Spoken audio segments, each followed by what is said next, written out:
Train crash করছে। পরে আমি বলি কই ক্র্যাশ করছে? বলে ক্যান্টিনের সামনে। তখন আমার মাথা আসে ক্যান্টিনের সামনেই তো আমার বোনের স্কুল, যেখানে আমার বোন বসতো ওইখানেই প্লেনটা ক্র্যাশ হয়েছে। আমি ক্লাসে ছিলাম, আমার বোনদের ছুটি হয় 1টা বাজে আর আমার ছুটি হয়েছে 1টা 40-এ।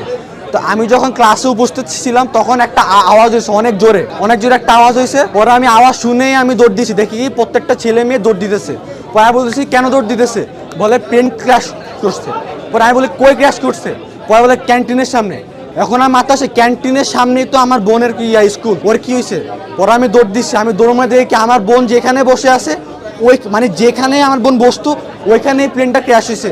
আমি পাগলের মতো খুঁজতেছি আমার বোনকে, আমি পাচ্ছি না। আমি পরে দুয়ারে আমি দেখি যে ক্যান্টিনের মধ্যে আমার বোন দাঁড়িয়ে আছে, ওর মাথা দিয়ে ব্লাড ব্লিডিং হচ্ছে, প্লাস ওর হাত পা সব ফোসা ফুটে গেছে।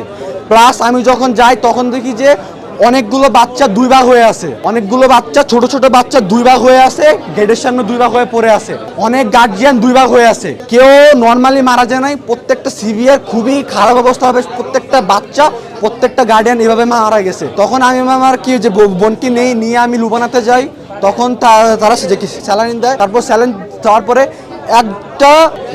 একটা নার্স একটা ডাক্তার নাম হচ্ছিল ফারজানা, উনি আমাকে 2000 টাকা দিছে। উনি আমাকে চিনেও না, উনি আমাকে 2000 টাকা দিয়ে বলছে ধরো আব্বু। উনি আমাকে ধরে কান্না শুরু করছে, আব্বু ধরো, তুমি তোমার বোনকে নিয়ে যাও, যত যা লাগে নাও। উনি এত একজন ভালো মানুষ, উনি আমাকে অ্যাম্বুলেন্স ঠিক করে দিছে। তারপর আমি ওই অ্যাম্বুলেন্সে করে আমি আমার বোনকে নিয়ে আসছি। তখন এখান থেকে তারা মানে ট্রিটমেন্ট করে, তারপর ট্রিটমেন্ট করে আমাদের কোর্টে আনে।